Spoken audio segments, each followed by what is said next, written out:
Nós chegamos ao último momento dessa Semana da Família e que bom estar com você.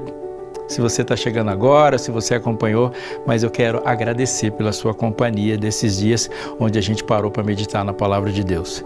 E nesse último não poderia ser diferente. A última das marcas, as marcas de Deus, as marcas em Deus, a marca que nos traz como objetivo da vida. Então, não sai daí, que daqui a pouco a gente já vai abrir a Bíblia.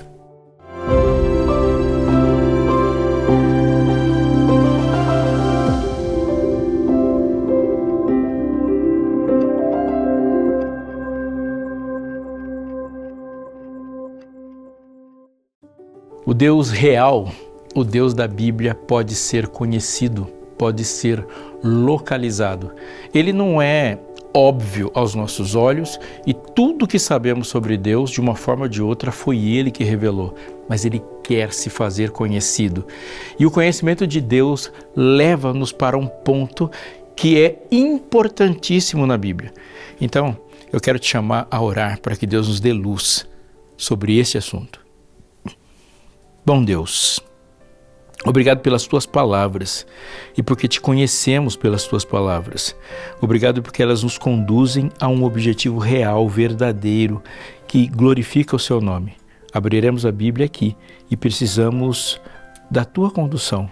Faça isso, Pai, em nome de Jesus. Amém. Uma pergunta estava no ar, sendo feita naquela última conversa, o último discurso de Jesus para os seus discípulos. Jesus muitas vezes foi encontrado falando às multidões, falando a grupos grandes de pessoas, e outras vezes ele foi encontrado falando com os discípulos entre a multidão, mas dessa vez ele falava somente com os discípulos. A portas fechadas, aquela conversa tinha muita coisa nela. O ar de despedida, a tensão da despedida e a grandeza da proclamação da mensagem que agora era incumbida para aqueles homens. Homens com seus defeitos e seres humanos que seres humanos têm. E no momento dessa conversa, a conversa se humaniza de tal forma que vale a pena parar e perceber o contexto com que Jesus está falando. Presta atenção. Evangelho de João, no capítulo 13, verso 36, há uma advertência dizendo assim: Simão Pedro perguntou a Jesus: para onde o Senhor vai? Resposta de Jesus: para onde eu vou, você não poderá me seguir agora. Mais tarde, porém, me seguirá. Pedro disse: Senhor, por que não posso segui-lo agora? Darei minha vida pelo Senhor. Jesus respondeu: você dará a vida por mim? Em verdade lhe digo que antes que o galo cante, 3 vezes me negará.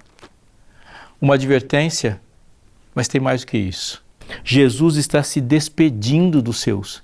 E ao se despedir, ele fala, e as palavras são dramáticas para aqueles que agora estavam acostumando-se a abrir mão de si mesmo para Deus.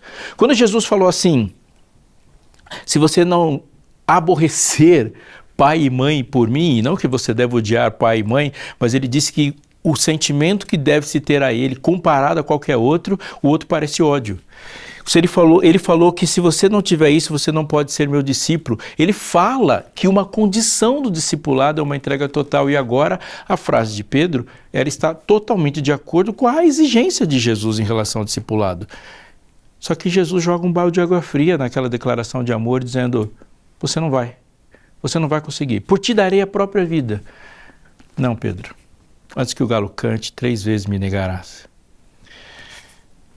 Nesse último dia, eu queria chamar sua atenção por uma coisa, primeiro falando para você que é pai, para você que é mãe, porque eu tenho certeza absoluta que você já compartilhou esse sentimento de olhar para o tamanho do projeto, do tamanho da incumbência que é educar alguém e levá-lo aos pés de Deus, tendo a consciência que a educação bíblica não é fazer alguém ficar rosadinho, gordinho e que saiba dizer bom dia, boa tarde, dá licença, por favor. É a meta de se apresentar diante do trono dizendo: eis aqui, estou aqui com os filhos que me deste. A sensação de fracasso quando a gente pensa naquilo que consegue fazer e o que devemos fazer paira sobre o coração de muitos pais. É muito comum para mim conversar com mães que se sentem fracassadas nisso. Aliás, se a gente for pensar um pouco mais, os filhos são um microscópio que amplia os vírus da nossa própria existência, porque todo defeitinho que na gente é desse tamanho, nos filhos é gigante. Eu quero falar também para um grupo de pessoas, para aqueles que já pararam do lado da cama, choraram e falaram: Senhor, me ajuda porque eu não quero mais ser assim. Para aqueles que se empenharam na emoção de uma entrega, na emoção de uma descoberta e se perceberam fracassados semanas depois, às vezes dias. Para aqueles que voltaram para o quarto sozinhos e choraram: Senhor, me ajuda a ser uma pessoa diferente. O que Jesus falou para Pedro é mais do que um banho de água fria. Presta atenção nisso. Ele falou: Pedro, a capacidade que você tem de cumprir as suas próprias promessas não pode vir de você. Pedro está dizendo: eu vou dar a minha vida para você, e Jesus agora vai dizer para ele que não é assim que funciona, porque se a sua vida for de fato sua, você não entrega. Todas as pessoas que entregaram a vida para Jesus, diante da morte, aquela vida já estava nas mãos de Jesus. Sim, uma entrega para Deus de verdade é tão profunda que morre-se tudo que é meu, para que tudo de Cristo viva, e quando a morte chega já não há mais nada ali para morrer. Jesus começa a conversar com Pedro e, diante do choro dos discípulos, do olhar tenso dos discípulos de uma despedida, ele vai dizer essa frase: não se turbe o vosso coração. Credes em Deus, crede também em mim. Na casa de meu Pai há muitas moradas. Se assim não fosse, eu vos teria dito: vou preparar-vos lugar. E quando eu for e vos preparar lugar, voltarei e vos receberei para mim mesmo, para que onde eu estou, estejais vós também. Para uma boa parte de nós, esse texto nem precisa ser aberto na Bíblia, não é? A gente sabe, praticamente são os números da nossa identidade esse texto. Mas compreenda, esse texto só faz sentido para quem está com saudade, porque é uma resposta a alguém que se entristeceu, que o coração ficou turbado pela iminência de uma separação. O texto não está falando de céu. O texto não está falando de um lugar onde se deseja viver, onde não tenha doença, onde não tenha despedida, não tenha boleto, não tenha espirros, não tenha tosse. Não. O texto está falando de uma pergunta que alguém fala: por que eu não posso te seguir? Eu quero estar onde você está. Pedro não está falando que gostaria agora que Jesus subindo, ele fosse morar num lugar melhor. Pedro está falando: eu quero ficar junto com você. É para a saudade que o texto é dito. É para aquele que se sente ligado a um outro coração e quer caminhar para este coração. Então, Jesus, ao explicar para Pedro, falando sobre as moradas, explica para a gente o que você não pode esquecer desse texto. Primeiro, você só vai fazer e entender o sentido de ter um consolador se você tiver algo para ser consolado. Sem que alguém esteja sentindo a falta de Jesus, ele não sabe para quê, por que precisa de um consolador. Segunda coisa, Jesus não está dizendo que nos receberá no céu nesse texto. Ele diz: vos receberei para mim. E ele agora diz o objetivo: para que onde eu estou, você também esteja. Ele vai falar muitas vezes da perfeição do mundo para onde vamos, mas aqui ele está falando de viver junto, relacionar-se. Esse é o grande desafio de todo o processo de influência que temos uns com os outros. Ensinar a relacionar-se profundamente com Deus. Mas a parte mais bonita do que está acontecendo aqui não é a ida da gente para lá para ficar nas moradas múltiplas, muitas moradas que o Pai tem. A parte muito bonita do texto é essa aqui, 14, 23. Jesus respondeu: se alguém me ama, guardará a minha palavra, e o meu Pai o amará, e viremos para ele e faremos nele morada. Não se turbe o vosso coração, na casa de meu Pai há muitas moradas. E Jesus fala: mas calma que eu não terminei, porque você está desejando ir para a morada, mas eu também estou. Mas a morada que eu quero não é aquela perfeita com ruas de ouro. A morada que eu quero é você. Há um anseio de Jesus para vir e fazer em ti morada. Isso é Deus internalizado em nós. As marcas de Deus no caminho até a morada celestial é a mais importante, são as mais importantes para que esse caminho seja de fato percebido. Você já parou para pensar que tudo da eternidade para a gente é impossível de caber na nossa imaginação? É inimaginável. Imagine você chegando no muro da Nova Jerusalém, bater o olho e falar, é exatamente do jeito que eu pensei. Ou olhando para as portas de pérola, ou vendo um mundo perfeito e não sendo surpreendido. Não tem como, porque nós estamos falando de um ambiente perfeito sendo pensado por uma mente imperfeita. Mas eu tenho certeza que tem uma coisa em específico que você vai olhar, vai reconhecer e saberá inclusive o nome. Sim, a cidade vai ser estranha de tão perfeita que é e vai nos surpreender com coisas que nunca vimos. O ambiente, a atmosfera, tudo que veremos será surpreendente, menos uma coisa. Aquilo que João fala em Apocalipse 7, eu vi e eis grande multidão de toda nação, tribo, língua e povo. Uau! Quando João olhou, ele viu seres humanos conhecidos e reconhecidos pelo seu lugar de origem. A cidade está lá em cima, mas os habitantes da cidade estão aqui embaixo, em especial, eles estão morando conosco. Deus, quando olhou para você, quis muito que você chegasse lá. Por isso ele te deu 2 corações e 2 cérebros para que você enfrentasse o caminho e as suas chances fossem muito maiores. Quando Deus traçou o caminho, ele sinalizou para o seu filho como ele deveria chegar lá. E ele agora vai convivendo com o tipo de mentalidade que será encontrada nas mansões celestiais. E é do seu pai, é da sua mãe, é da sua avó, do seu tio, do seu cuidador, daquele que tem a responsabilidade de mostrar Cristo para ele. Sim, no plano de Deus, ele vai espalhando as suas marcas. O sinal mais importante da eternidade, da volta de Jesus e de um mundo perfeito está nos nossos olhos e não ao redor.